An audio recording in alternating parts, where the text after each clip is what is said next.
Guyana will become the next Dubai, and we, the citizens of Guyana, are super excited to benefit from our homeland the same way the citizens of Dubai benefit from theirs.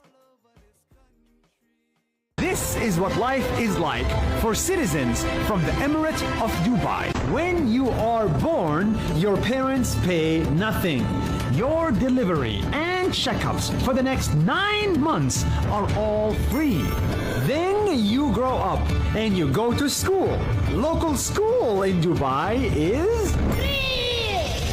And so are universities, because Dubai will pay for you to get a degree. I studied at Zayed University and New York University, both for free. Who's going to pay for that? The government. Then you get married. If you can't afford the wedding, you get $20,000 to throw a wedding. And after marriage, every local Dubai family gets this: free land. Did you get free land? Yes. Did you get free land? Yes. Did you get free land? Sure, yes. And if you cannot afford the home, then you get a grant to build it for free. I also can't afford building a house. I can get a 0 interest loan on housing. Zero? 0. If you need to go to the hospitals are free. And if you need surgery that's not available here, they will fly you to another country to get treatment for free. When you become a senior citizen, you get discounts, many discounts. And if you live alone and can't afford it, Dubai will even send a caretaker to look after you for free. And when you die, well, in Dubai, that's also free. Your funeral will be taken care of, and Dubai will build a full tent with air conditioning within 5 hours of your death next to your home, so your friends can come and say goodbye to you. Guyana will become the next Dubai. With wonderful people all over this country. She is a beauty, beautiful Guyana. Very good evening to our viewers on Globespan 24/7 as we bring you our Monday night program. Issues in the news. We are talking about so many things to enlighten our people of what is going on around the world. We want to, in Guyana and of course around the world. We want to thank Nohar Singh for making this platform available, and of course to Devin Bisu and Ryan Gobin to be our technical specialists today. This evening we have no stranger to us to discuss politics, of course, current events, the budget, economics, and the future and direction of Guyana. No other than former President and former General Secretary of the People's Progressive Party, President Donald Ramotar. Mr. President, welcome. Thank you. Thank you, and hello to all your viewers. And of course, my co-host, Dr. Rose. Dr. Rose, welcome. Thank you, Charles. And to all our listeners, you're listening to Globespan 24/7, the voice of the people. And it's a pleasure to have you here tonight, President Ramotar. It's a real pleasure. So let's get swinging. Yeah, sure. Mr. President, let's start with the budget. As we know today, the debates start. I don't know if they call it a debate. I guess they have a new definition of debate, because the government is saying all the nice things that happen and all the good things that is going on, and the opposition is saying all the bad things, that is everything is bad. So whether you call it a debate or not, I'm not sure. But what do you think of the presentation of the budget for 2023? I think it's a very good budget in many ways. When I look at it, every area the government has, every area that is critical, I think it's really putting Guyana on the path for pretty rapid development. The development has actually started. If you come to Guyana now, you will see the skyline of Georgetown changing, the energy on the streets. It's is much different. Of course, there's still a lot of problems. You don't. I don't think it's possible to solve all the problems at one go. And but there is a lot of changes. For the first time, you're seeing such dynamic and rapid changes taking place in the country. And the budget itself, I think, is laying the foundations for even faster growth to take place, because there's a lot of money. If you look into the budget, there's a lot of money gone into the physical infrastructure, which is crucial in any kind of economic development. And more than that, it's more for Guyana. It's more because you know about the geography of Guyana. For centuries, we were living on the coast, isolated from the interior. And I think some of the infrastructure that we're doing is going to be helping to integrate the country, both physically and by other communication means and so forth, science and technology that is being used now. And those things will integrate the country, make it even more united in a way, I would say. So in the social sector, there's a lot of development, and I would say there's something for everyone in the budget. Largely, anyhow, I think the business sector is the one that is going to be benefiting the most, but other sections of the population will also grow pretty rapidly. And that's exactly what the government is pitching, what you rightly said there. But I'm sure if we had an opposition member today in this program, they would say exactly the opposite what you're saying. But Mr. President, but that's not the important thing. The important thing is let us examine it objectively. I mean, one of the unfortunate thing in Guyana's opposition, Guyana's opposition has not changed since the middle 50s. The main opposition party has been a creation of the British colonialism to stop independence from this country, and it has not changed. That is why they're never finding anything positive to say about nothing.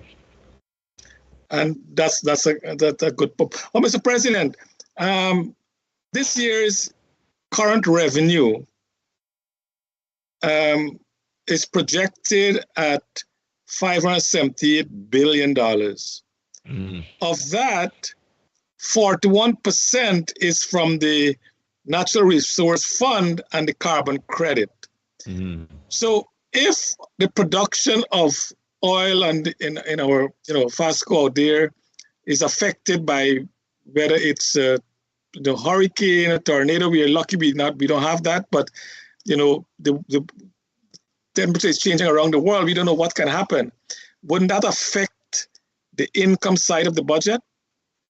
Yeah, but if you look at in my view, then I mean, if you look at how the budget is being distributed, the spending, the emphasis, and so forth, it's precisely to take care of that possibility in the future.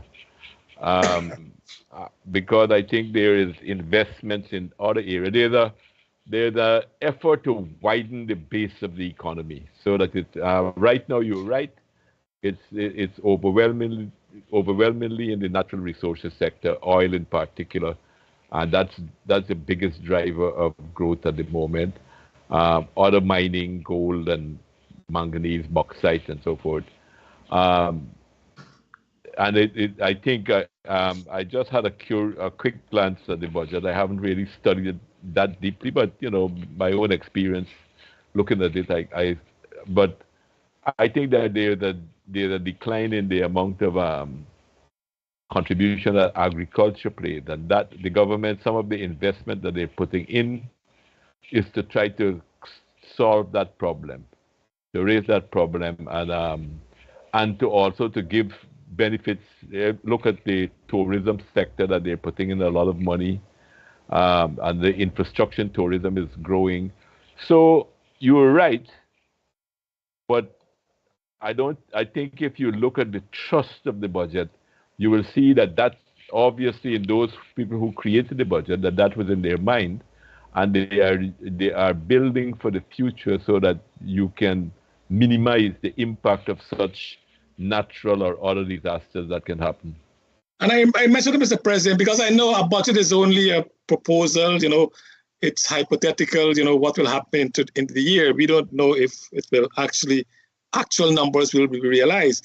But I'm saying if we are basing that current revenue and then we are borrowing for a capital program, we're estimated to borrow 225 billion Guyana dollars in this year's budget, in addition to getting revenue of 578 billion. Once the capital program is signed, the contracts are given out, and if there's no funds coming in, we have to go back and borrow more, which will increase our national debt. It's not putting us in a bad light.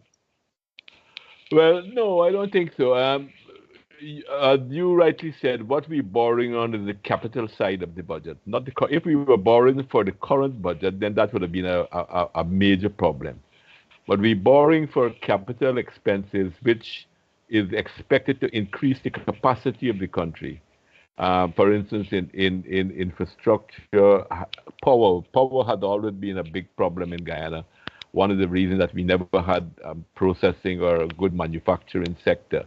And now there's a lot of investment going into energy, power. So if you look at where the borrowing is, what the borrowing is for, you will see that it will have the capacity to pay for itself in a pretty quick way. It's not borrowing to eat, where you not borrowing to go into non-productive sector. It's borrowing to go to either in infrastructure, to create the atmosphere for more rapid production, to assist the productive sector. And that I don't see anything wrong with that. Mr. President, I don't know if you see the report the other day, and I'm glad you mentioned that, because the capital program, most of our capital program, the bulk of it is financed by the China National Bank or from Bank of China and so on. So what I'm saying is this: look what happened to Kenya. Look what happened to Sri Lanka. Look what happened to Pakistan. Look what happened to Ecuador, right around our neighbors. The Chinese are building structure that is really not top quality, and in some project not yet completed, but the country has to start payback. Look at our airport. Look at the Cherijigan International Airport, Mr. President. We have seen the quality of work there, and we have some pictures. Devin, maybe you can show us the pictures so the President can see it. What they're using for our airport is really low quality product for huge prices we're paying. I mean, so we're putting ourselves in so much debt. I don't think you're right. And you're not right about what's happening in Guyana, and you're not right in what's happening internationally. All I think that you're doing is probably uncritically taking some of the criticism about China from the United States. In fact, the United States and the G7 countries took a decision largely because China has gone and invested in very poor countries to help their capacity. And what they have successfully done and convinced even you is to swing the propaganda, the criticism that the IMF and the World Bank used to have. I remember reading a book by the name of Jane Peer, who wrote a book about the IMF called The Debt Trap. And it is exactly the same term they're turning around now and talking about China. You speak about Sri Lanka. Sri Lanka's debt to China is about 10% of their total debt that they have. But everybody is shouting that China has entrapped Sri Lanka, and that is not true. It is totally not true. And the same thing with Kenya and all these other countries. What you need to do is to take a specific look at each one of these charges, and you will find that there's a lot of untruth in this. About Guyana's situation, that airport started was supposed to be a turnkey project, and I remember when I was president, the company China Harbor came to me and told me that they were going to burst on the project, and they asked me to revise the project, and I told them just what I said to you just now, that it's a turnkey project, and you have to bring it in on time and on budget, otherwise I will start implementing the penalty clauses that is in the contract for you. And they left. And when the PNC came into government, the first thing the PNC did, I mean, even before the PNC came into the government, China Rail took Harmon and some other people to Jamaica and probably fetted them up and so forth. And immediately after the government changed, instead of taking the position that I took and said that you have a contract and you have to deliver on the contract, I think, I mean, okay, I have my suspicions, but they claim that they wanted to audit the project. And when they stopped the project, they audited the project, they actually broke the contract. And we therefore got an inferior product than what we originally planned to get, because we were supposed to get a completely new airport with 8 mooring bridges, etc., etc. They agreed now to 2 mooring bridges, and instead of having a new airport, to have a refurbished airport. They agreed with all of that, and then they agreed to a lot of more money to give to the companies. I don't know. That probably needs to be investigated why they did that. The Chinese company had told me when I was president that they didn't anticipate the northern side of the runway, which they extended. It was a lot of bagasse, and they had to do a lot of work to fit it. I said, well, that's your concern, because you signed with me a turnkey contract, and if you didn't do the tests and all of that, and you were supposed to do all of that thing, you can't come to me now halfway, and we have a turnkey contract with you. And so I think the problem, I don't know why the PNC decided to break the contract, get the Chinese off the hook, and then it cost us a whole set of more money. So don't blame the Chinese for that alone. I think it's poor governance on the part of the PNC for that. Mr. President, I'm not blaming the Chinese. And you don't blame the Chinese, and furthermore, you don't blame the Chinese government. It's a Chinese company, China. And by the way, that same company did a lot of good work in Jamaica. All the highways in Jamaica was done by that company. Yeah, no, I'm not saying that all the work they do is bad, but in Kenya, they took over the international airport. In Sri Lanka, they took over a very strategic port. So it's not that they have long-term plans. I mean, right back home that you're talking about the Chinese, look what they did at Skeldon factory. We built a factory there. It did not produce what we expected to produce. No, but again, you blame the Chinese wrongfully there. The Chinese were building it, and the engineers for that project was Booker Tate, and nobody's blaming Booker Tate. The real people who should be blamed for that project is Booker Tate. Booker Tate passed all the work. In fact, I remember I was a director on the board when that was happening, and I remember specifically asking the engineer, "How are you satisfied with the work that the Chinese were doing?" And he said they were doing fantastic work. He never saw such great welding and etc. in his life, and what have you. So when you cast in blame, you have to have all the facts in place, and therefore Booker Tate got away with that,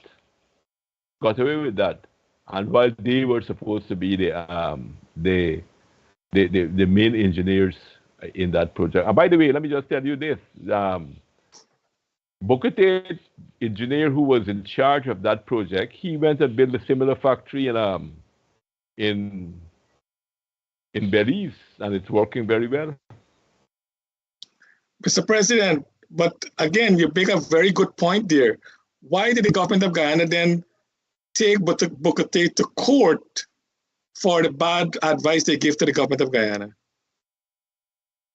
Well, I think because they felt that Booker Tate, I believe so too. I was sitting on the board, and when I believe that the main culprit in that whole Skeldon situation was Booker Tate.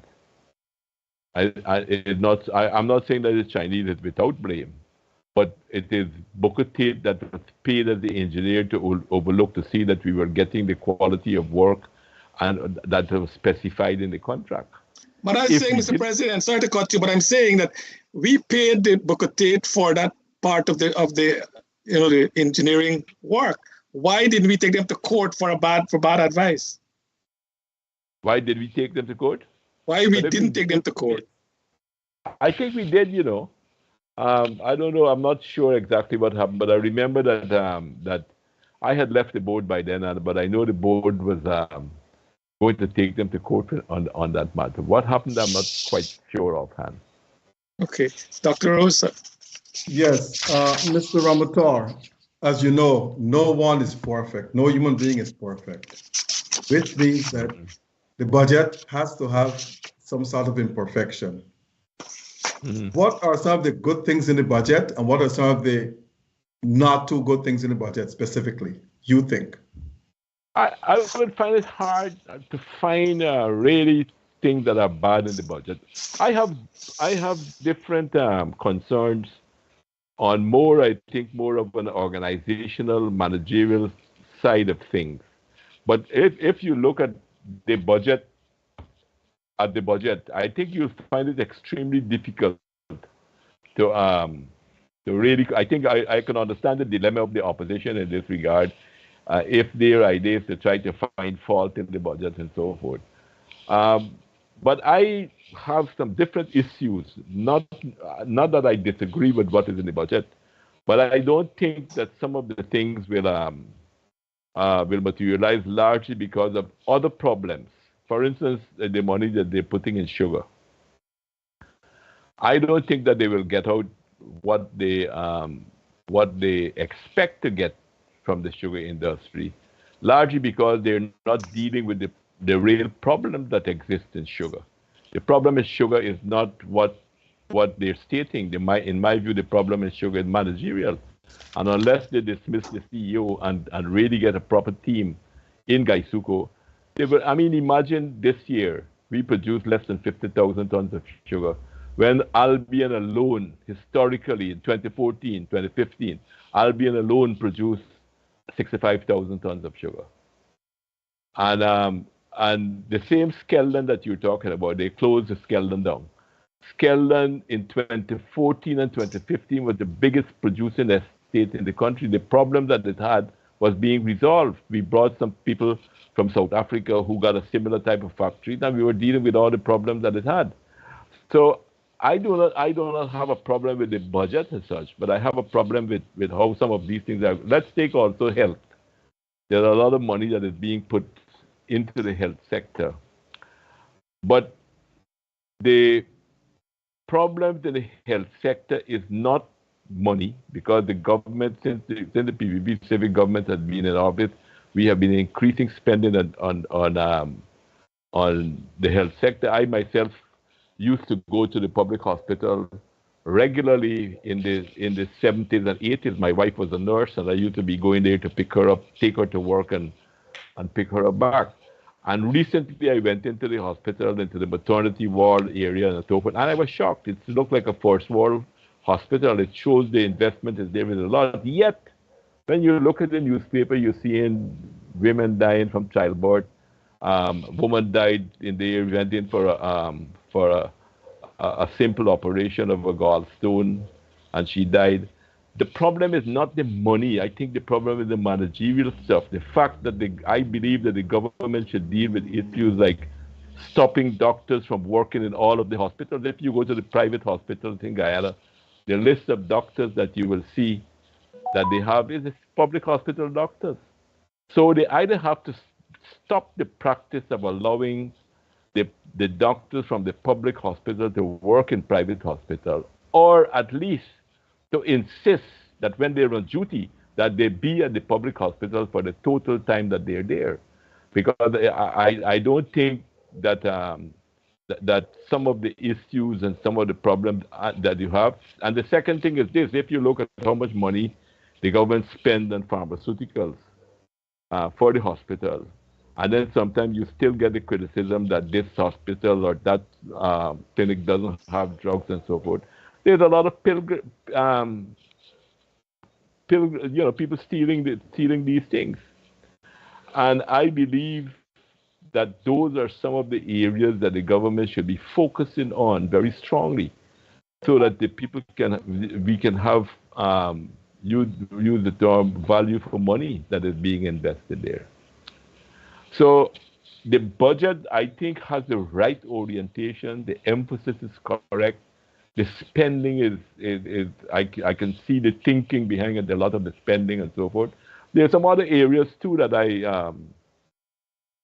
that I think, I think that could have been done differently. For instance, it is very good that the government is giving money because we care program for kids to get to school, and it's paying off because I think Guyana has the highest attendance in schools than the whole Caribbean. People are staying in schools and are going to school longer, from kindergarten right up. The secondary schools, we have the highest. But I think that a lot of this money sometimes are not really probably going to the kids. And I believe that they should, my own view, that they should have probably tied it to some criteria, like for instance, attendance. That either you, if you don't attend, let's say 90% of the time, either you don't get or you prorate it. And I think that will come from more accountability or ensuring children got their vaccines. The pattern that I was looking at, that I think that could benefit us is if you look at the Brazilian model that Lula had in his previous time, when he was, I think they had a name, Bolsonaro, something about pocket giving, and they tied giving money to the poor people, the very poor, but they tied it to some condition, make sure the kids go to the hospital, get their vaccination, go and attend school, and so on and so forth. It's not just give them the money and then you say, well, that's it. There's $40,000 to get in if you combine because you care and the uniform allowance, $40,000 per child. So it's a sizable amount of money, and we should ensure that the kids really find measures like I am speaking of. I'm sure people can think about even more things that we can ensure that the kids benefit more on these issues.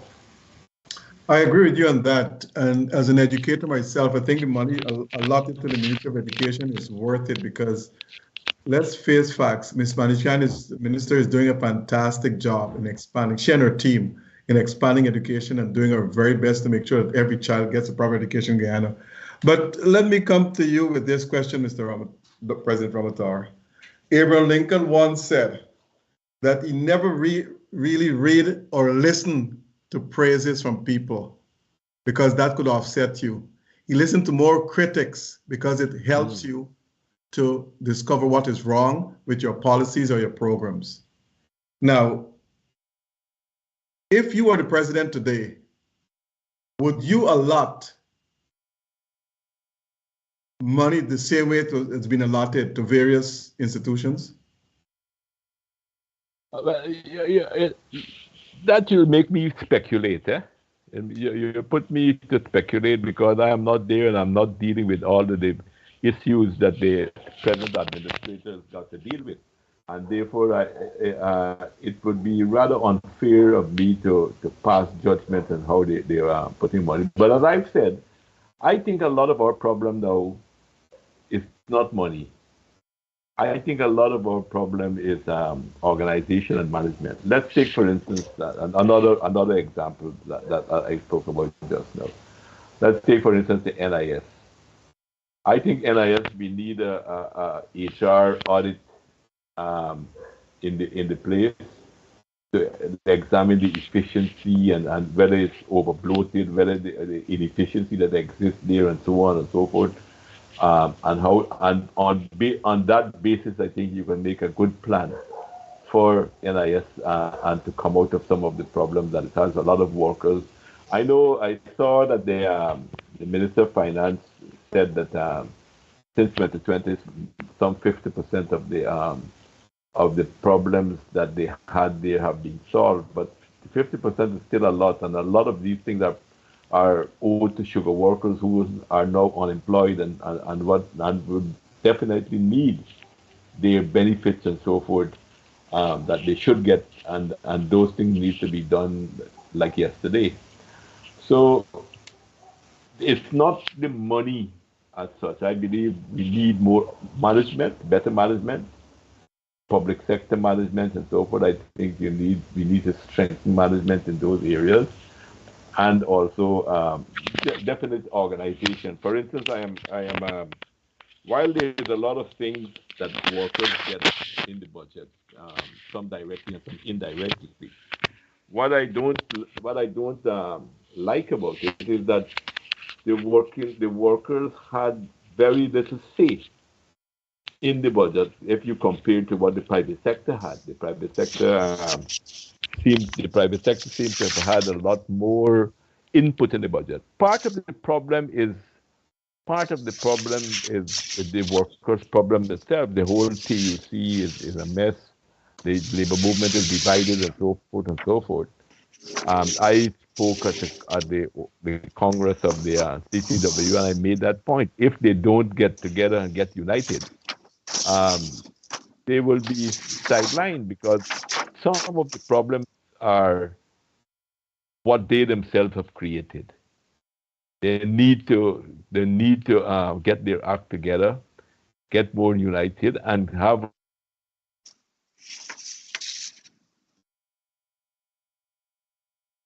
We lost President Ramotar. it to the such great influence in the system. Mr. President, given the high cost of living and given the importance of public servants and teachers, do you think enough was allotted from the budget to those sectors? We know that the nurses had a huge increase. Do you think the teachers and public servants should get a similar increase like the nurses and the police and so forth? Well, I saw in the papers today, I think it was, I think it's in today's papers, that somebody interviewed the vice president, and he said that in the budget there are provisions to increase teachers' salaries and so forth. But I think it's a bit of a tricky question. I agree that, I would not oppose any increase in salaries to anyone, for working people and so forth. But I think when you're administering countries and so forth, you just can't only administer of what is with you now. You have to look down the road. And as Charles Sugrim said just now, the first question he asked me if you had a hurricane or if you had a disaster or a big fall in price and so forth. So I think one of the things, speaking from my own experience, when I was president, what used to be playing on my mind is sustainability. To looking at the unforeseen, whether I can sustain these things. But I would say that the working people got quite a lot, not only directly in wages and salaries, but the indirect wage benefits is enormous in the community spending, in education, in health, in infrastructure, community roads, and so on and so forth. I think that there's quite a lot in there for the working people, the working man, the common man in the country. There's quite a lot in there for him. But as you rightly said, that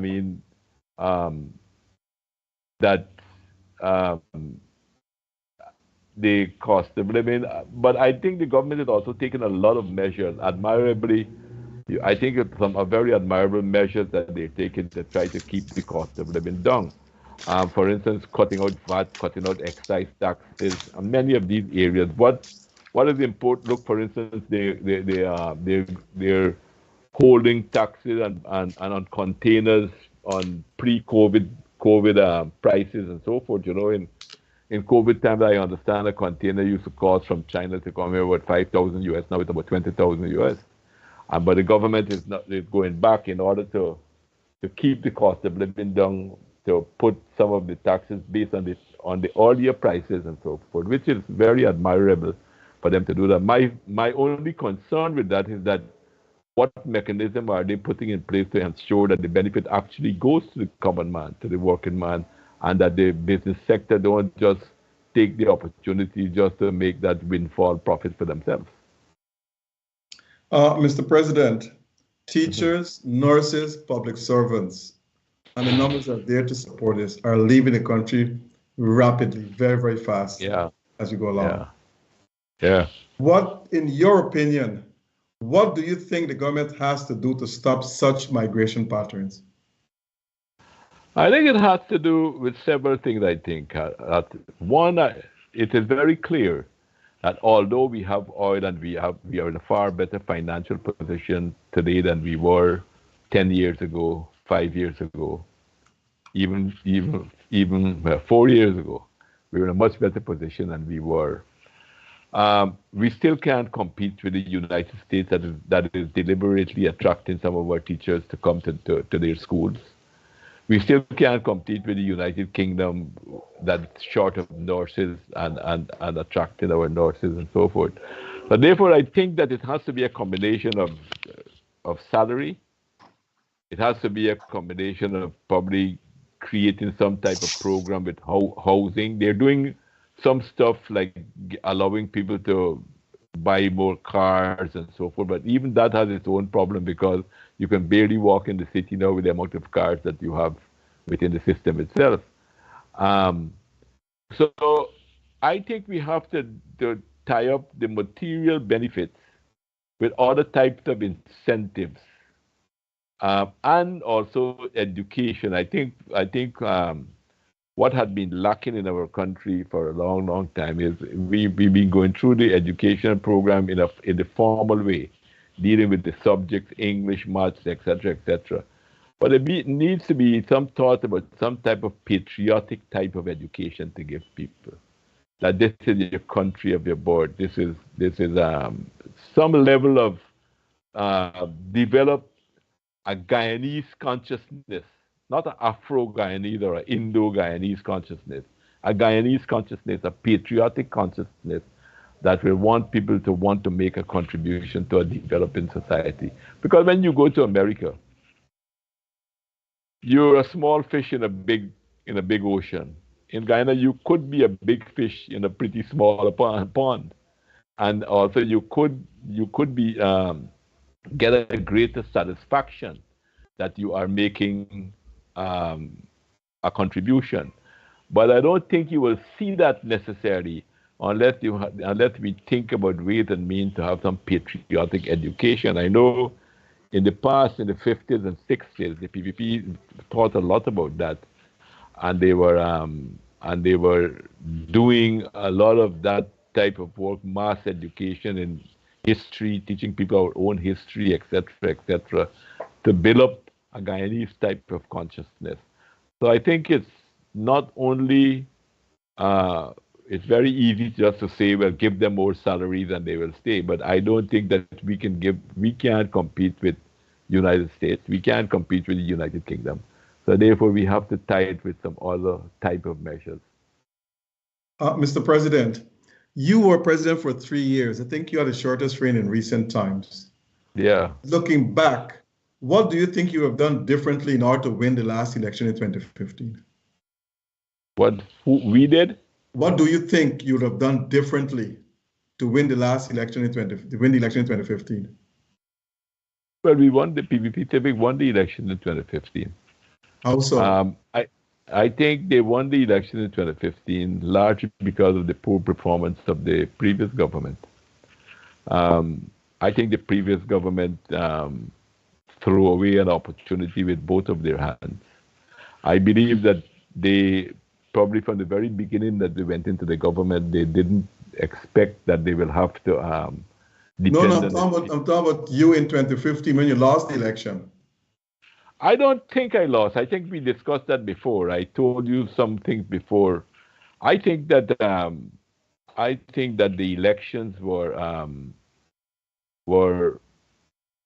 what happened. What the PNC attempted to do in 2020. I think they did it in 2015, and they believe that they got away with it in 2015, but they didn't get away with it in 2020. This boy. Jerry Gobaya was on a Freddie Kisoon Gildari program. And I think it's instructive. Maybe you should look at it and see what he had to say about his own experience in those elections itself. And I remember, and I think we discussed this before on your program, the last meeting I had with the Elections Commission, I led a delegation to the Elections Commission, and I told them that I don't want to delay the announcement of the elections results. But I have information that they were fictitious statement of poll, the same thing that they tried to do here at the 2020 election. And I said I have 22 boxes. If you count these 22 boxes and I am right, but then I would ask you to recount the votes. If I am wrong, I will concede the elections.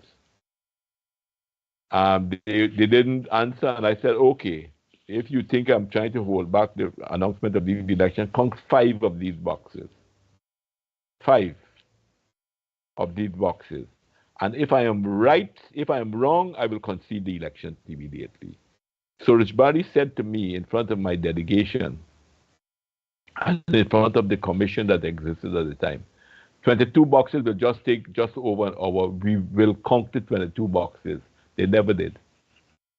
They never did. So I would say, looking back at it, I think maybe there was some feelings among those who were working on our campaign. They felt that we had passed the stage of rigged elections. They didn't probably think that that would have happened again. I think also so that vigilance was not there. And I don't think that our campaign in 2015 was the best type of campaign. Yet, what I would like to say, despite what I'm saying about my self-criticism about our own campaign, etc., we still recovered from 2011 to 2015. We recovered about 30,000 votes at that election. And I believe probably the government, the opposition at that time, they were probably doing their own polling and to see that if they give me time, that they would not be able to rig it enough to win the elections. Okay, Mr. President, one question, quick follow-up to this.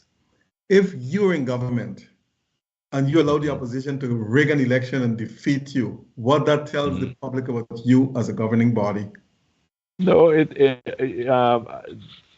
see, you sung in there like Bonham. Bonham told, one person told me that he was president when Bonham told the person, you can't be in government and lose an elections. That means that they're justifying rigging in that way. But the PPP never had control of the Elections Commission. In 1992, when the Carter Center came in and broke a deal with the Elections Commission, was to change the structure of the commission at the top.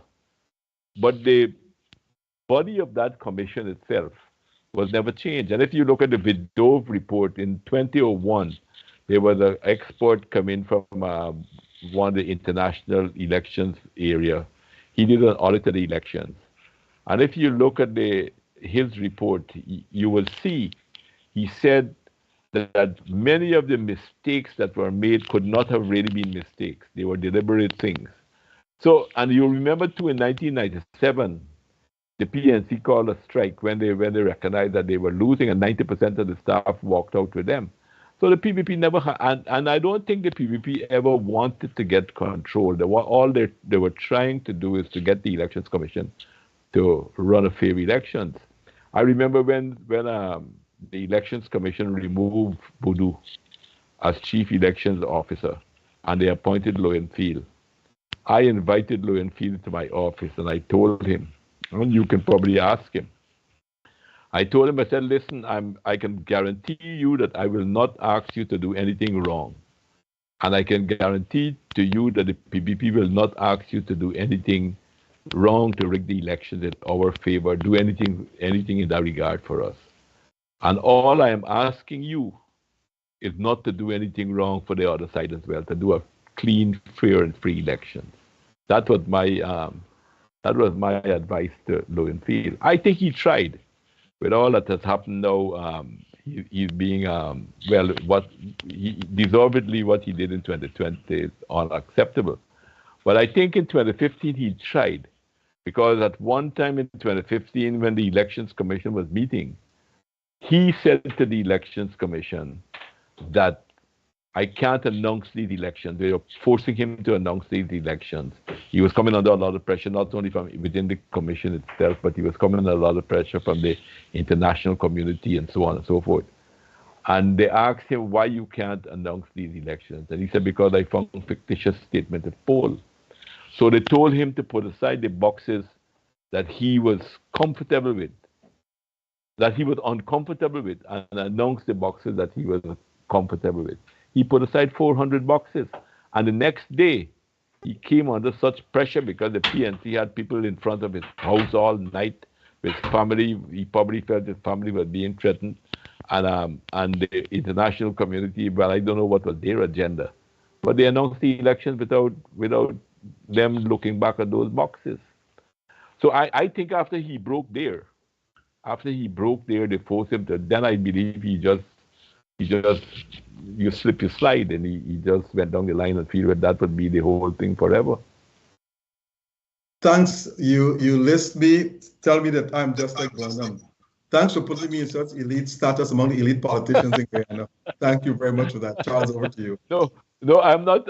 I'm not saying that you are like. I'm saying what your position on anybody being in government must not lose elections is not the right attitude, because then you're undermining democracy. But I'll take it that that was Burnham's attitude, that he said, so probably I can't be in government and lose elections. But if he's saying that, I mean, it means that he just didn't give a damn of what the people think. But I'll take it from you that putting me in this status is good. Over to you, Charles. Mr. President, let's go back to, Burnham days and Jargon days and your days and everything else. This year, Guyana will celebrate 57 years of independence. Mm-hmm. Yet the FAO is telling us that 43% of Guyanese cannot afford a healthy diet. Mm-hmm. Is that an indictment on our politicians? I would say this, that yes, you're probably right. We should have done better. But I think that we had ups and downs. If you look at the CMAP, when the PNT was in government, the IMF, World Bank people had helped the government to create CMAP. And they did a study pre-1992 in which the government did not release because we were coming closer to elections, which it said that almost about 80% of the population was living below the poverty line. When the PPP went into the government, by the time I came out of the government, the figure was within 30 and 40%. It had come down to that level. And then the PNC went back into the government and it went up again. And now it is beginning to fall once more. So I don't let us be too harsh. Don't let us self-flagellate ourselves. So I think, but I think now, the government has more resources to deal with a lot of those problems. Look at the measures that they're taking, the part-time jobs that they're creating for a lot of people. All of that is surely going to have an impact on all of these things, while at the same time they create more and more employment will be created with more and more investments coming into the country. The government in this year's budget has put into the program to employ about 11,000 persons with this $40,000 a month working for 10 days. Do you see that a very shortcoming with the accelerated capital program in Guyana and the shortage of skills? Wouldn't it be best for the government to send these people to training in areas that we need and pay them the 40,000, so at the end of the day, both the people and the country will move forward? But I think if you look at the budget or look at what is happening in the country, that is exactly what is happening. One, you have this gold scholarship where thousands of people are being trained. Their expansion in opportunities for education and so forth. And at the same time, you are paying these people to do some work within their communities to help enhance their communities, which also will have a positive impact on them itself. So I don't think it's one or the other. And I think the government's position is working on parallel tracks is the way to go. Okay. In this year's budget also, there is a slush fund of $5 billion for ministers' outreach. I won't Why? call it. I won't call it a slush fund. Okay. I understand that. If we're gonna spend $5 billion for Minister Outreach, what is the relevance of the local authorities? No. It's the local authorities are also allocated resources. But this is areas like when people go out and see things that are unanticipated. That is not, they didn't, in drawing up a budget is when you anticipate a lot of stuff. And when you put aside that money, it's to do things like if a government or officer goes out and sees something that is there but it's not in the budget, therefore you can't spend it. But this allows the government to solve some of those problems. This allocation allows the government to solve a lot of these problems as they go out within the communities and meet areas like a road. Like if they go to Carrier, my area where I live, we still have a little path where people walk and so forth. Maybe we want a better road. Maybe we want better bridges so to cross the creeks and so forth that we are. So instead of the government having to go back into the parliament and to adjust the budget, they can spend the money there. What is important, I believe, the point that you probably want to make is the question of accountability. And what I think is important to bring out here is that these are all audited. This $5 billion will be audited by the Auditor General. The Auditor General reports are coming out. The opposition take it and make criticism of them, etc., etc. So these are not money that the government just have to spend without being accountable for it. It's just, I think, to deal with issues that, I mean, I'm sorry that when I was in government, we had some money like that, not the same size, not the same volume, but those are something that you have. Maybe you could say that maybe it is too big. Maybe you can say that. And you can probably say that the government should have better anticipating abilities so that they don't have to put so much on it. But for me, the very fact that it will be audited and it will be, at the end of the day, it will be seen, I think it's not a bad idea.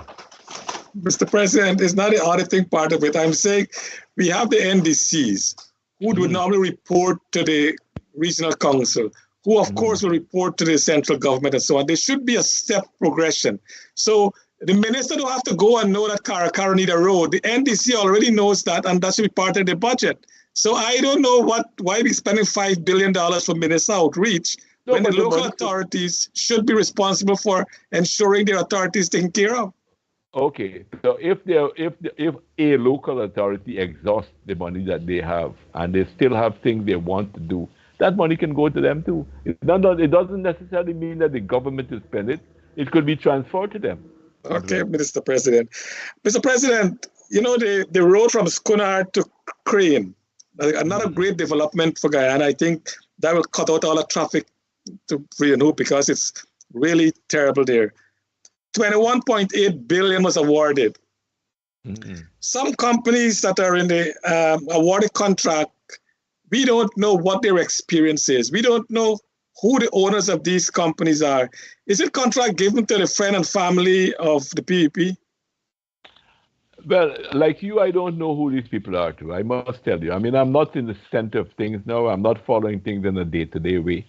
And I don't know who are the people that you're talking about. I know that some of these contracts are being done in open tender. So a lot of different people are applying for them and so on and so forth. And sometimes mistakes are made when you give, let's say, sometimes when you give in open tender, then you give to the lowest bidder, and then the person doesn't have either the experience or the money or the what have you to do things. But I think the charges of giving to friends and family, I don't know how true that is.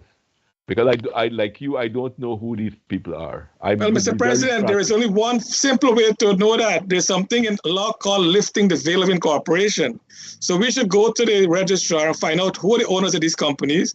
It might be in their name, their wife's name, their son name, their daughter name, and that is corruption.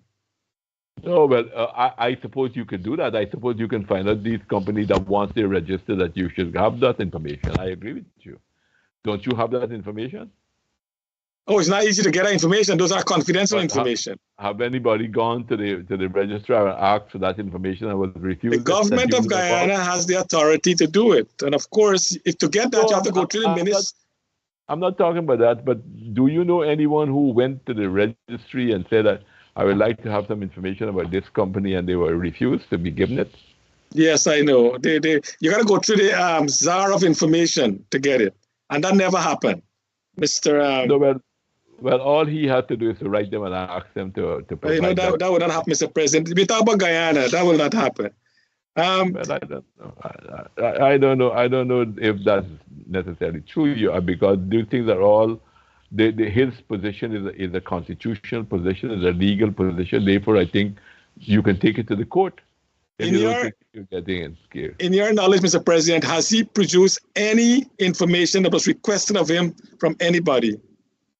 But I don't know who asked him. I don't know of anybody I don't know anyone who went and asked him for information that he hasn't produced. As I said, I am not a decision maker now. All right. Mr. President, the old age pension went up from 28,000 to 33,000. That's enough for our old people who give their sweat and blood and they toil their life in Guyana. They're getting 33,000 a month. Well, you got to look. That's not the only thing that the pensioners get. They get subsidy on water. They get subsidy on electricity. I know at least those two I know about. There are probably other benefits that they get as well. But there's something to say. Count your blessings, because there was a time in this country when the old age pension was very, very, very low, but the vast majority of pensioners, old age pensioners, never had it because you had a means test. It was the PVP government that removed the means test, and the only qualification is your age to qualify you to get an old age pension. But beforehand, you had to lie and say you don't have any children who's helping you, or if you had children, they're abroad and they forget you and they abandon you and all of that to get pittance. Now, $33,000 is not insignificant. I don't think it's insignificant. And I think the whole trend of the government has always been increasing it and so forth. I myself, when I was president, I increased it. I increased it together with the PNC. We sat down and talked about it, and we increased it together. So to make that blanket statement, I think it's probably going to give a wrong impression about how things have evolved in the country. Well, with the cost of living in Guyana, Mr. President, you go to the market. I know if you go to the market, and I've been watching the news and see what, vegetables and basic items, it is really, really expensive. But anyway, that's a different discussion, Mr. President. A lot of the inflation in Guyana, most of the inflation in Guyana is imported inflation. And some of it also has to do in the local products that have been increased. It is largely because of mainly the price of fuel going up. But look at what the government is doing to try to keep those things down. Look at the measures that they're taking. I think they should be given some credit for that too. Are you getting a old age pension? I get a pension. No, an old age pension. I get a presidential pension. I get my pension. I know you get a presidential pension, Mr. President, which is 78 the president.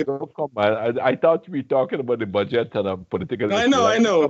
But what I'm saying, with the pension is given to our former president and the current pension given to our pensioners, it takes an average of 76 old age pensioners for one pension we give to our former president. But that's a different discussion. That analogy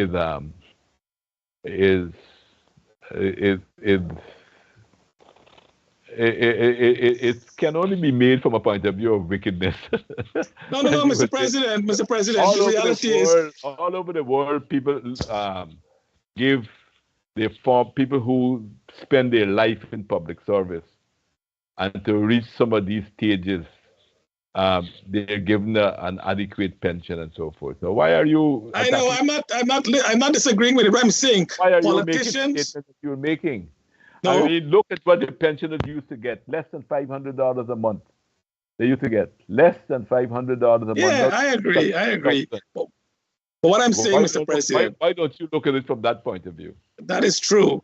But of course, when the PNC was in office recently, they give now the Prime Minister, Mr. Green, is getting a pension of maybe $1.5 million a month, and so does Moses Nagamutu. You know, so the thing is, when in public office, and I'm glad you mentioned that, public office, you reap all the benefit of the state. You travel all over the world on state and taxpayers' fund, and yet you get a nice pension when you leave. The person who gave their sweat and blood throughout their life for the country of their birth, they end up with pittance. But again, that's politics, I guess, Mr. President. No, not politics. I think you're being a bit petty and you're being a bit, being a bit unfair. Tell me which part of the world a president gets the same thing as, let's say, old age pensioner that they get the same pension. All right. Mr. President, what about the crime in Guyana? You have seen recently some of the crime happening in our sidewalk, the pavement, in Regent Street, in Water Street. And I know, Devin, there's two circulating, Mr. President, on social media. When these guys just walk up, pull a guy down, rob him, and leave, and the vendors cannot say anything. This is one example there. Look what they're doing to this guy. And the vendors are there, but they're afraid to speak up, because if they speak, these guys will come back and attack them. What are we doing about this, Mr. President? Well, I think it's a concern. I mean, what you read, it is indeed a serious concern. And I know that they're spending a lot of money on security thing. They're putting cameras now that you could see some of these things because you have some of these surveillance cameras and so. And what would be important to know is how much of these problems are being solved. I don't have those figures, but I think that there is a definite improvement in the whole question of catching these people, putting them in front of the court, dealing with these matters and so forth.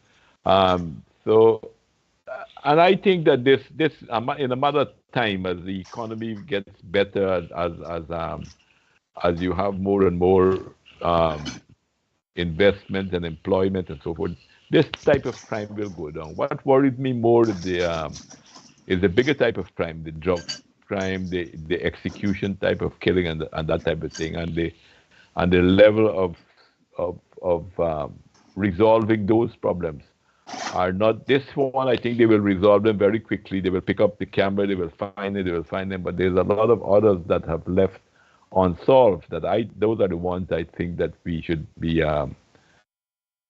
demanding more explanation and more accountability from the police. Okay, Dr. Rose. Yes, Mr. President, this year we'll be celebrating 57 years of independence and 53 years of Republican status. Yet, we're still having blackouts. We still don't have adequate potable water. And our roads in the city are in shambles. I know it's a city problem. Plus, the city, just came back from there, as you know, is filled with garbage. Tell me, what is actually going on? Let me put it this way. I don't agree with you that the roads in the city are that bad now as it used to be. I think, okay, I'm not saying that they're all perfect, that they are all, but I think it's far, far better than it used to be. And as far as the water situation is concerned, too, I don't think that you see, you have to measure these things against something in where we're coming from. And I think that's the criticism I will have with your line of questioning, that you're not basing it on something. What are we comparing it against? And I don't think that our roads are as bad as you said that they are. I don't think so. Look at the amount of cars we have now on the streets of Georgetown. At one time, I believe in Georgetown that you had to get a tractor to drive in the place, but now we don't have that. Look at the vehicles that we have in the city and so forth. So but I think that there's a definite improvement in the quality. I think also that there's a definite improvement in the water services within the country. I'm not saying that it's all 100% good, but there's much more coverage, much broader coverage of people getting water than they used to have. And as far as the electricity is concerned, yes, there's still blackouts. I myself, I don't have a generator. So I feel it every time we get a blackout. And the thing to note about that is the nature of the reasons, the cause of the blackout has changed. In the past, we used to have a problem with generation. We don't have that problem. I believe that the GPL got the generating capacity right now to satisfy our needs and should have us without having blackouts. But a lot of the problem has to do with our distribution system. I myself was quarreling with some GPL official, and he sent me a video of some of the areas where these boys got to go and work. When the lines get into problem, they got to get they got to push boat in canals to go on a lot of these areas because of we're not a small island country, we're a big country, and we have a lot of these problems. I think also that I remember when I was president that the GPL, I had a meeting with the GPL and I gave them money to buy a new line, a bigger line, to so that we have less losses on the line and so forth, to transfer power from Skeldon right down to Porica and so forth. And in another month or two, they came and told me that the line was too small, they needed a bigger line. And that tells you about the kind of demand that one, I think there's some level of incompetence in the technical side, because I think it should have been anticipated. But secondly, it also shows the development that is taking place. And thirdly, it will take some time to correct the distribution system. So the problem is more the problem in the electricity sector, and the problem that causing the blackout is now more in the distribution and not in the generation side of things. Mr. President, as you know, I'm from the quarantine. And when I go up there sometimes, people just have blackout for 3 days. No fan running. Yes, now I just came back from Guyana. No fan, mosquitoes eating you out. And when they have water shortage, it's 2-3 days as well. You can't take a bath. You got to go to some trench and pick a bucket of water and bathe. It is the worst I've seen in recent times. Well, I must say that government take this as you criticizing them, but I've lived through this. When I go to Guyana, I go up there. This is my experience up there. People must be out of electricity for 3 days, 2-3 days. So got to send the kids to school with the same clothing, no shower or nothing, and water, no running water. Let me put it this way: I have although I'm not in the center of things that I mentioned to you just now, I'm not. A lot of people still call me when they have problems to help them out with some of the. I have never had a call to say that people on the coastline having lack of electricity for 3 days and 4 days, or water for so many days and so forth. Sometimes you have with the water issue. You know Dr. Amaya? I know him. Call him and ask him. Okay, I will. I will call him and ask him after we finish. And you need to tell about the amount of days you do without blackout up there, the people. But Ramaya himself would have been saying that on the TV, but I never heard him. I heard him say a lot of other things. He said it on TV. He don't touch that because it's so common. It is so common. It's a daily experience with those people. Dr. Rose, I'm not doubting you because I haven't been on the quarantine for a while. Right. But judging from where I live in Goodfawacton area here, And as I said to you, I don't have a generator. So I know whenever you have a blackout. And where I live, there's no special facility to ensure that we get electricity. So I know exactly when we have a blackout. When I get a blackout, sometimes I call people who I know to ask what is happening. How serious is the problem? How long should I anticipate that this will last? And so that's why I call some people to find out. My question is this. But I have never heard over the last 20 years that people are, which is connected to the GPL grid. I've never heard anybody being out of electricity for 3 and 4 Ask the people of the quarantine, Eversham, Kilton, Brighton, where I'm from. Ask them. All right. The thing is this, President Ramotar, why the government can't call it a company and go to the bottom of it? Why are we having blackout? Solve this problem now. Joy Jagan was on this program, and he said something which is true. We talk about development, and we can provide electricity, we can provide water to people after 50 plus years of independence. And that's the truth. Why is it we still having blackout in this day and age? Why the government can't say, public quarantine, tell us what you need to avoid this blackout? Why this can't be done, President Ramotar? No, but I mean, okay. Put it this way. My own observation that the problem is not as acute as it used to be. One, and as I mentioned to you just now, the nature of the problem is different. That is not a generating issue. That was the problem we had in the past, generating issues. We don't have that issue now.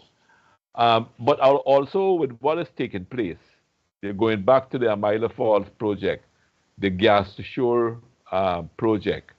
I think all of that is going to help to make blackout a memory in the not too distant future. But even with that, I know that the government, that the government is also working on the distribution side of things, on the electricity things. So I anticipate in the very near future that problem will be resolved, particularly the gas. My question to you is this. Why can't the government get a team of engineers to say, tell us what's wrong? Why are we having these blackouts? Well, they do, as I told you when I was president, I called the GPL, the management with their technical people to the cabinet, not only to me, but I called them in front of the cabinet to talk about the whole issue. That's when they told me they needed a bigger distribution line, 69 kV, and then the next thing I heard shortly after, that was too small, they need a 120 kV line and so forth. But so they do. I can't be very specific with you to say that they're doing it now, but I know that they do have a very good board. The chairman of the board is a very good businessman, a very good manager. I know that they have some technical people. I know some of the people from Gaisuko. One of the technicians from Gaisuko, I know he's gone over there and I know him from Gaisuko. I know he's been very, very good. And I think also the years that Watsila was here, they trained quite a bit of people.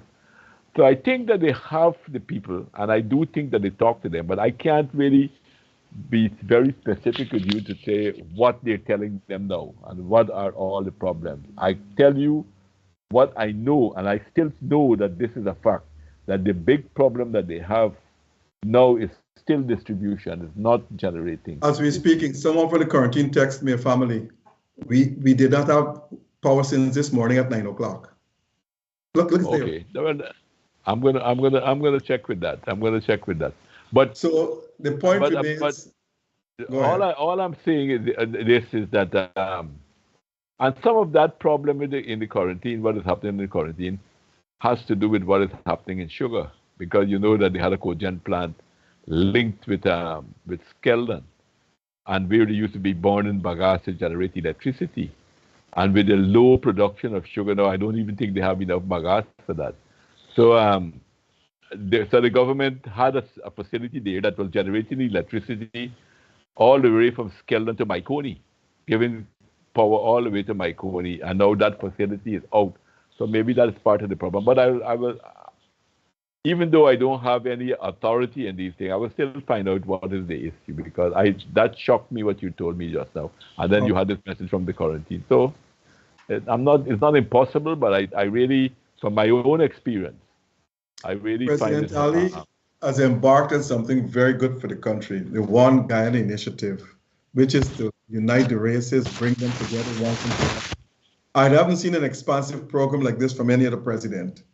And it's about time, I think, we put Guyana first and get rid of this ethnicity naming of Indo and Afro-Guyanese, Amerindian. Just say Guyanese like Trinidadians, I'm a Trini. Jamaicans, I'm from Yard, I'm a Jamaican. Why? So he has brought forth something that is very, very good. And I said everyone should support it.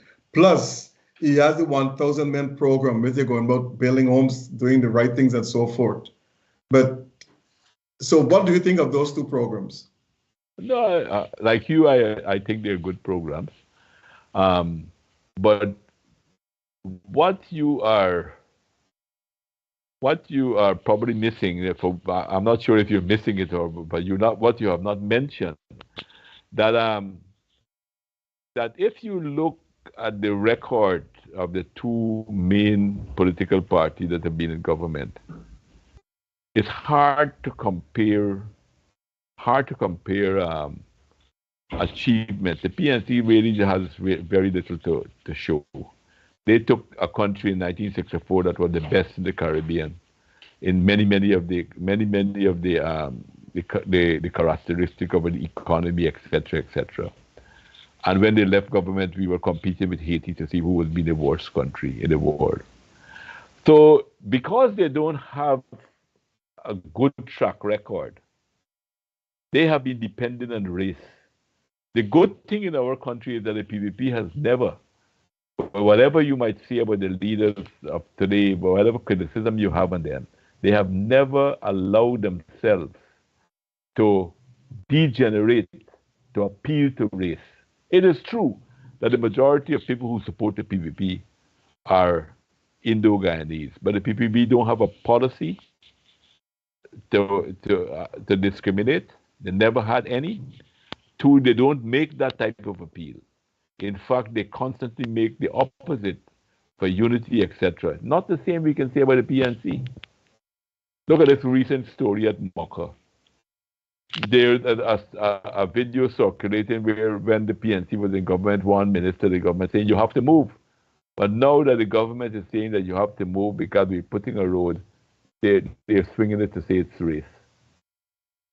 So I think you got to go to let us call a spade and put the blame where it's, let's stop blaming both houses and say both sides. This is an easy way, because you probably got friends on both sides. You don't want to offend anybody. You say both sides are doing this thing. It's not true.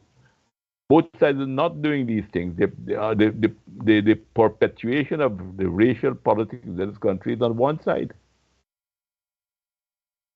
President Ramotar, I'm going to be candid with you here.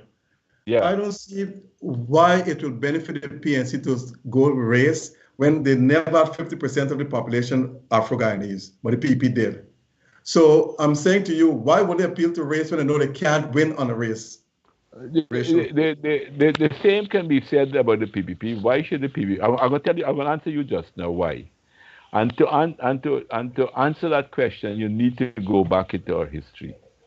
I spoke some of the time I spoke with you before. I told you about this lady who wrote her doctoral thesis for Harvard University, Jane Sillery. It's a very, very good. I'm not going to quote Dr. Jagan or anybody sympathetic to PPP. I'm quoting an academic who did an academic study. And they tell you about the origin of the racial problems in this country. Because, as I mentioned to you just now, the PNC was never a national party. The PNC was formed to prevent independence from coming to our country. Bonham came out against independence in the 1950s, the late 1950s. He came out against independence in the 1960 conference. He came out against independence. He joined with the head of Booker's Tasker for call about new elections on different bases when he had committed himself to go to elections. So if you want to know, you got to go back to our history, and because what was the idea? When the PPP was split with the engineering of the colonial masters and so forth, and the collaboration with Barnum and the PNC to do that. What was the idea? The idea was to use race to hold on to the Afro support for the PNC, and they had hoped that Dr. Lachman Singh, who left with Barnum, who became the first chairman of the PNC, and who was head of the sugar GIW, they hoped that he would have attracted the Indian votes. So if he would have attracted the sugar worker votes, and the PNC hold on to the Afro votes because of their racism, because of the preaching of racism, then that is how they hope that to have won elections. That is why they manipulated the constituencies. From 1957 to right down to 61, they manipulated the constituencies. And moreover, the changing of our electoral system, because this is a point I have. I'm not getting much support on this idea, but I believe that our electoral system needs to be changed. And we need to go back to the constituency system. Because when you examine all over the world, I'm not take the whole world into existence, you will find wherever PR was used in the electoral system, it encourages racism, religious differences, all of that it encourages. When PR was imposed on Guyana was to keep the two races permanently apart. And that is why I'm saying that we need to abandon this PR system and go back to the constituency system. I'm not saying that it will solve all the problem. I'm not saying that the constituency system is a panacea and like waving a magic wand and everything will be solved. But let me just make this point to you. In the Caribbean, when PR was imposed on British Guyana, the two countries that were independent in the region at the time, Jamaica and Trinidad, were both opposed to it. Eric Williams refused it for Trinidad, and the British supported him because he said it will balkanize Trinidad, it will harden the racial issue. And Bustamante, although ideologically Bustamante did not agree with the PPP, he was never in the corner of the PPP, he did not come to observe the 1964 elections nor to the independence celebration because he was opposed to he said that Guyana is part of the Caribbean country and this thing is going to destroy the country and affect the whole region. So it's not only the question if you look historically too, you're a political scientist, and any study about the beginning of the last World War will tell you that the rise of Hitler in Germany was due to the PR system. Or if you look at what is happening in Israel today, the murdering of Palestinians, the hostility to the Palestinian people is because of the PR system that they have. So I have very strong views on that, but that's my personal views. It's not a view that's shared by even my colleagues. Let me be very clear to all our viewers and to all and sundry. I'm not saying the PP invented the race problem. I'm not saying the PNC invented the race problem. PNC invented it together with the British. That is what you should say. What I'm saying and what the evidence show that both parties are guilty of trying to get their own base to vote for them in every election. The evidence supports that both parties are guilty of that. Even though they said appeal to cross-section, and also both parties are guilty of being vindictive to each other groups. I'm not saying one party is both. Evidence, I'm saying to you, the evidence is there to support that. So anyone who wants to doubt it, just go and look at the evidence. Vindictiveness takes place by both parties. What is your evidence? What is your evidence you have? Let's just say the PPP, to say that the PPP encourage racism in the society. I mean, no use making these general remarks that the evidence is not general remarks. I'm saying both parties appeal to the base when it's election time. I am saying. Okay. I'm not doubting you. I'm not doubting you, but I'm saying the evidence is there to support that. I don't want to go into that deep because that would be a very long discussion. But evidence is there that both parties support their bases or appeal to the bases. Let me put it this way. Let me throw this out to you and Sugrim. Get your evidence, and let's come back to it again. Because I think this generality is not getting us anywhere. You make it out of President Ramotar, in all fairness, even though I present the evidence to you, you're going to still doubt it. No, I wouldn't. Because the thing is, I got to be true to myself. I'm saying the evidence is there to support that both parties appeal to their bases for support in election time. I'm not saying one or the other. I'm saying both parties. But even though I give you the evidence, you're not going to believe it. Charles, over to you. Mr. President, I support. Before you go over to Charles, let me just say my part about what you have said there. I am tired of hearing this thing all the time. People mentioning that both parties are this and that, without bringing out any evidence, any iota of evidence. You have evidence that the PNC did. You have evidence that the PNC did it. Oh, of course. Okay, give me the evidence. One, look at what happened at the last year when they came into the government. They knock off not only top people who were politically appointed. I would agree with that. That the political party who come in government needs to run the country. So some administration people they knock off, but they knock off down to cleaners who were Indians. When they were also talking about the PVP government in the 60s and calling them a rice government and Kuri government, that was public knowledge. You're telling me that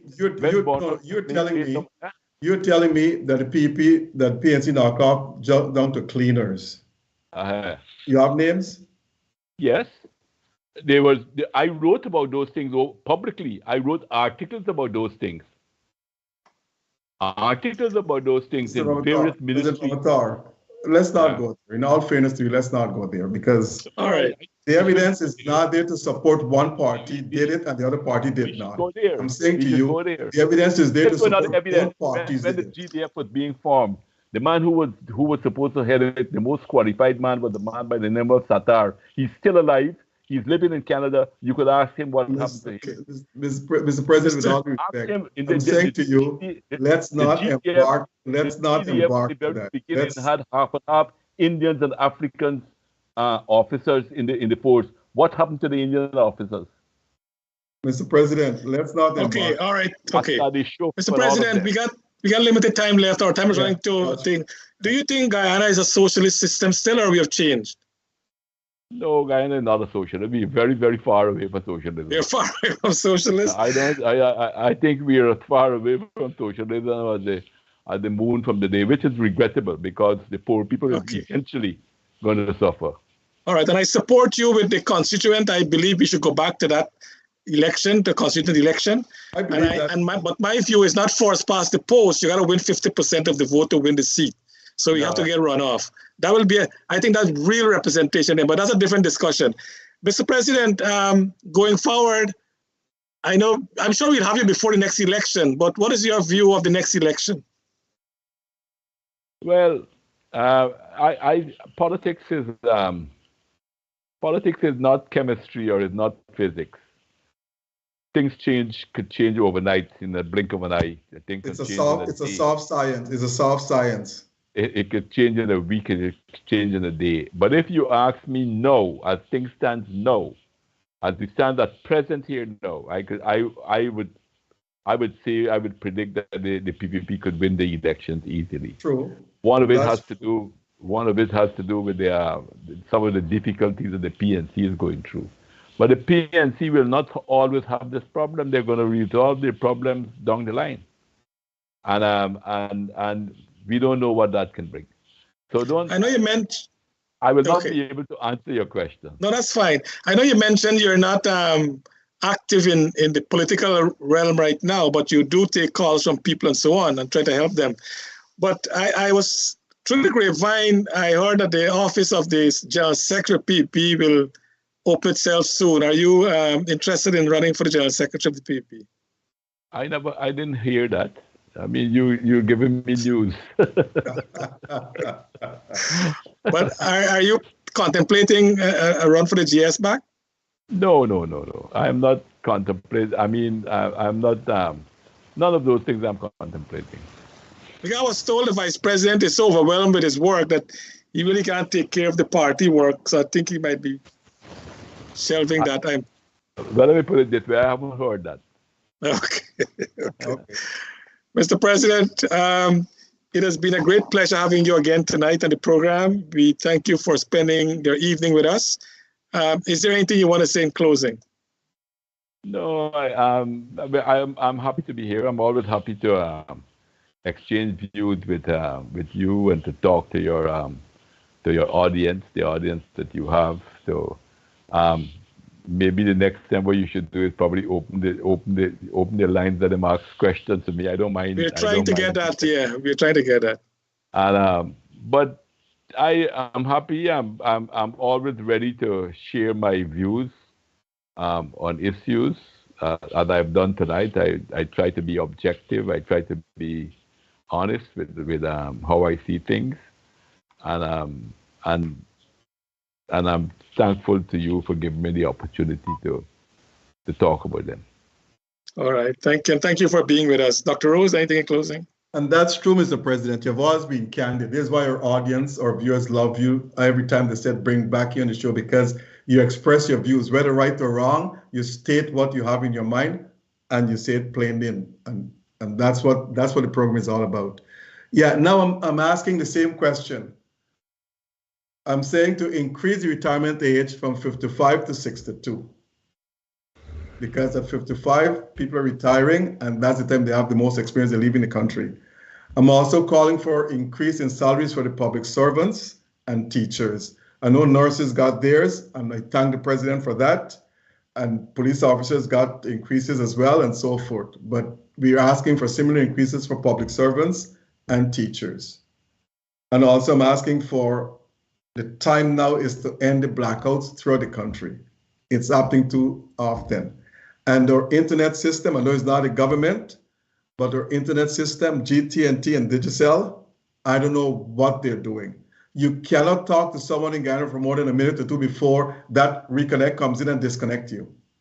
So I'm saying, when is this system going to be corrected? And these people if people lose the internet services in Guyana for a week, they have to pay the full monthly fee. Because if they don't, they're cutting off the services. GT&T and Digicel, this is wrong. This is wrong. Services are being lost for a week, 2 weeks, and you still demand people to pay the full monthly fees because they're poor, they can't fight you in court. This is wrong. And I'm going to continue to expose you all until you all correct that problem. Thank you. Well, that is where I also have a lot of differences with many people, because some people, I still think that there's a big role for public sector in the economy. Some people say that we must leave everything to the private sector. I do not think that everything should be left to the private sector. Agreed. I believe also it will benefit the private. As I mentioned to you just now, many of the taxes that the government has taken off in order to ease the cost of living. I don't know if all of that will be passed to the working people, or if some will be siphoned off as extra profits. And if, for instance, look, let me give you one that I knew about. I don't know how it's functioning now. But I remember when I was in government or when I was general secretary of the party and was following these things a little bit more closely, I think Guy Oil played a very, very important role in regulating the other gas stations in Guyana. Without Guy Oil, when we take off, because what we used to do when the price of fuel goes up internationally, we would take off the taxes. And Guy Oil force the other privately owned gas stations to sell at a certain level because they were selling at a certain level. So it worked, and it also made money because it was very efficient. They had a very good manager. There's a fellow named Badri Prasad who I don't know why they didn't put him back at Guyana, because he turned Guyana into a multi-billion-dollar company from the time he got there. And that's one example that I could show you that a successful a successfully run state-owned company that not only made money to contribute to the coffers of the government, but also serve like as a regulator to ensure that ordinary people get the benefit of some tax relief that the government was putting in place and so forth. So I do not believe, I still do not have, I do not believe in complete private sector domination and total control and the kind of influence that they have within the state structure at this point in time. And one last thing, Charles. I think everyone should support President Ali's One Guyana initiative and his 1,000 men program.